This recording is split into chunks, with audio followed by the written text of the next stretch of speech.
नमस्कार। हरिद्वार और ऊखीमठ चलने के लिए आपका स्वागत है। हरिद्वार उत्तराखंड के हरिद्वार जिले का एक पवित्र नगर और हिंदुओं का प्रमुख तीर्थ है। यहाँ से गंगा नदी मैदानी क्षेत्र में प्रवेश करती है, इसीलिए इसे हरिद्वार या गंगा द्वार के नाम से भी जाना जाता है। कथाओं के अनुसार हरिद्वार वह स्थान है जहाँ पर अमृत की कुछ बूंदें गिरी थीं। तो 4 स्थानों पे अमृत की बूंदें गिरी थी, वो उज्जैन, हरिद्वार, नासिक और प्रयाग है। और इन चारों स्थानों पर बारी बारी 12 वर्ष में महाकुंभ भी आयोजित होता है। और जिस स्थान पर हरिद्वार में अमृत की बूंद गिरी थी वो हर की पौड़ी या ब्रह्मकुंड के नाम से जाना जाता है और यहाँ स्नान करने का सबसे ज़्यादा महत्व है। ये चारधाम यात्रा के लिए प्रवेश द्वार भी है। उत्तराखंड के चारधाम बद्रीनाथ, केदारनाथ, गंगोत्री और यमुनोत्री कहीं भी जाने के लिए आपको सर्वप्रथम हरिद्वार ही पहले आना पड़ता है। वहाँ से अलग अलग रास्ते चारों धाम के लिए जाते हैं।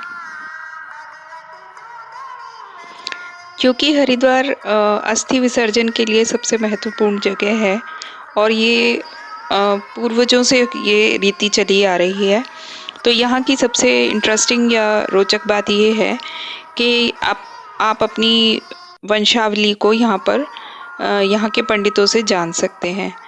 यानी अगर आप पंडितों के पास जाके अपना गोत्र बताते हैं तो वो आपके दादा और परदादा और उनसे पहले के भी लोगों का पूरा जानकारी आपको दे सकते हैं।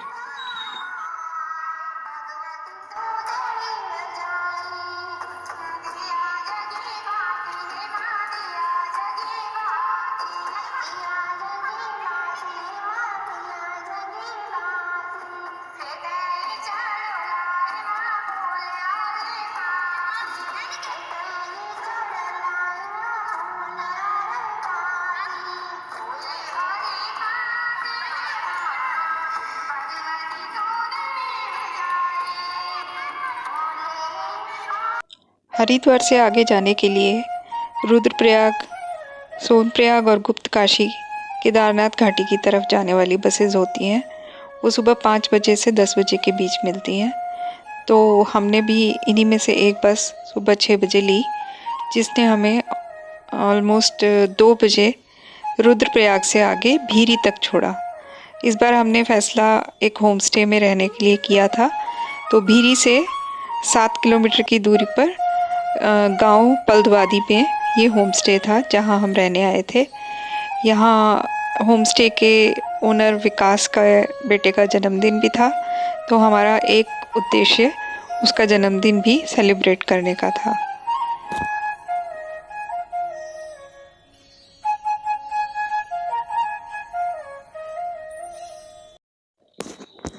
सुबह सुबह उज्जवल भी उठ के तैयार था मंदिरों के दर्शन के लिए अपने बर्थडे पे। यजामहे सुगंधिं पुष्टिवर्धनम् उर्वारुकमिव बन्धनान् मृत्योर्मुक्षीयमामृतात्। तृतीय केदार तुंगनाथ जी का सर्दियों का मंदिर मक्कूमठ भीरी से थोड़ी ही दूर पर है, तो हम सबसे पहले यहाँ आए हैं। 6 महीने के लिए यहाँ पर तुंगनाथ जी जो पर्वतों में रहते हैं वो यहाँ पर लाए जाते हैं। 6 महीने यहाँ पर पूजा होने के बाद जब सर्दियाँ कम होती हैं तो तुंगनाथ जी को वापस ऊपर पहाड़ों में तुंगनाथ जी के मेन मंदिर में स्थापित कर दिया जाता है।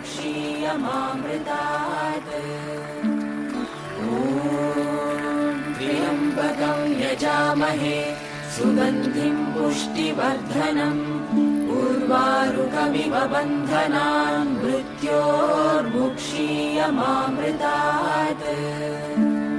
ॐ त्र्यम्बकं यजामहे सुगंधिं पुष्टिवर्धनम् उर्वारुकमिव बन्धनान् मृत्योर्मुक्षीयमामृतात्।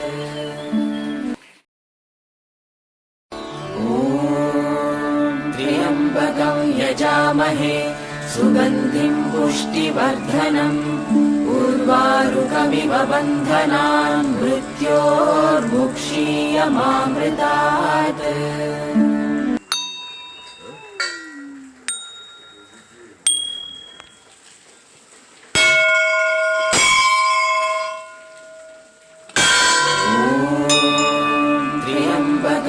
यजामहे सुगन्धिं पुष्टिवर्धनम् उर्वारुकमिव बन्धनान् मृत्योर्मुक्षीयमामृतात् ॐ त्र्यम्बकं यजामहे सुगन्धिं पुष्टिवर्धनम् उर्वारुकमिव बन्धनान् मृत्योर्मुक्षीयमामृतात्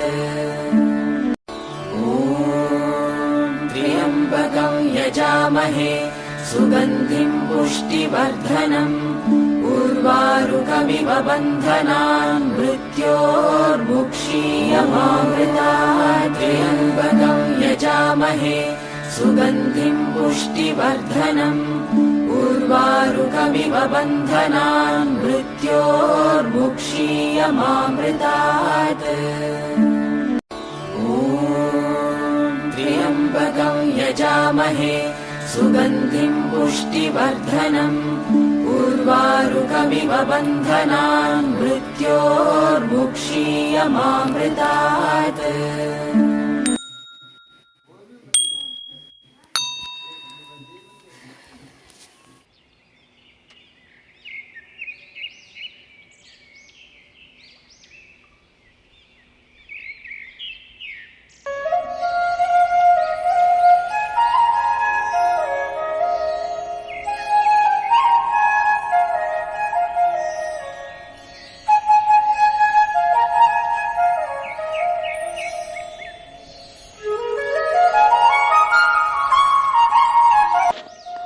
मक्कू मठ से निकलकर ऊखीमठ जाने के लिए हम ऊखीमठ चौपटा रोड, जो कि गुप्तकाशी की तरफ जा रही है, उसे लेके ऊखीमठ पहुंचते हैं। ऊखीमठ में प्रथम केदार और द्वितीय केदार मद महेश्वर जी सर्दियों में लाए जाते हैं और यहाँ पर 6 महीने उनकी पूजा की जाती है। 6 महीने बाद मई में इसी प्रकार उत्सव मना के उन्हें पालकी में बिठा के वापस उनके उन्हीं स्थानों पर, जो उनके मेन मंदिर हैं, वहाँ ले जाया जाता है और गर्मियों में पूजा फिर वहाँ होती है। ये सारा रास्ता बहुत घने जंगलों में से होके गुजरता है। बहुत ही सुंदर और बहुत ही सुंदर घाटियों के दर्शन होते हैं।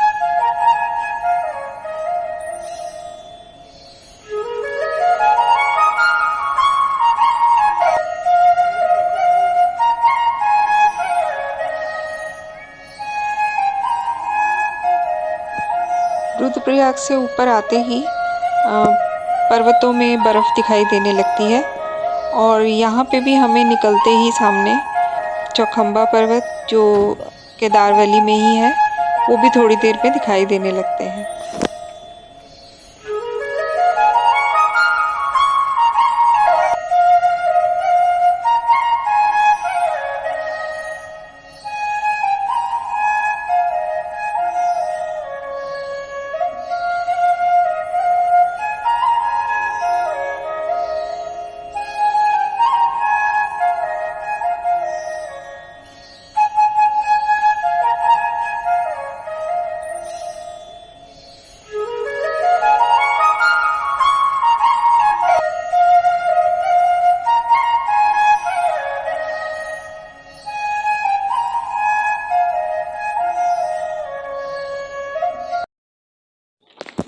ऊखीमठ का दूसरा महत्व ये भी है कि बाणासुर की बेटी उषा और कृष्ण के पड़पोते अनिरुद्ध का विवाह भी यहाँ संपन्न हुआ था।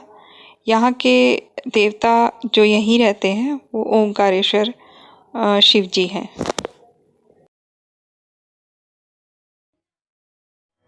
कर्पूरगौरं करुणावतारं संसारसारं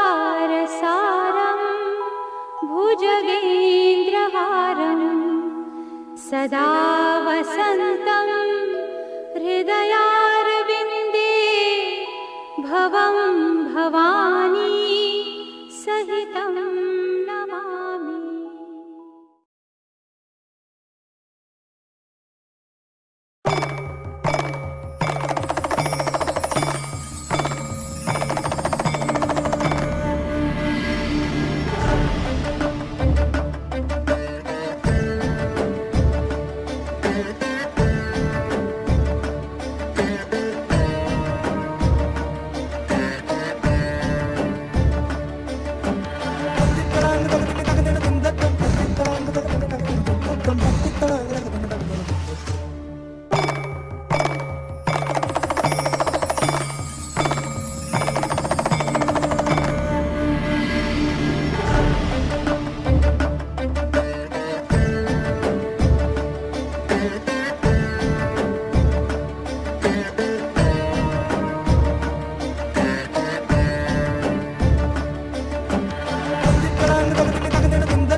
कुछ झलकी उज्जवल के बर्थडे की भी।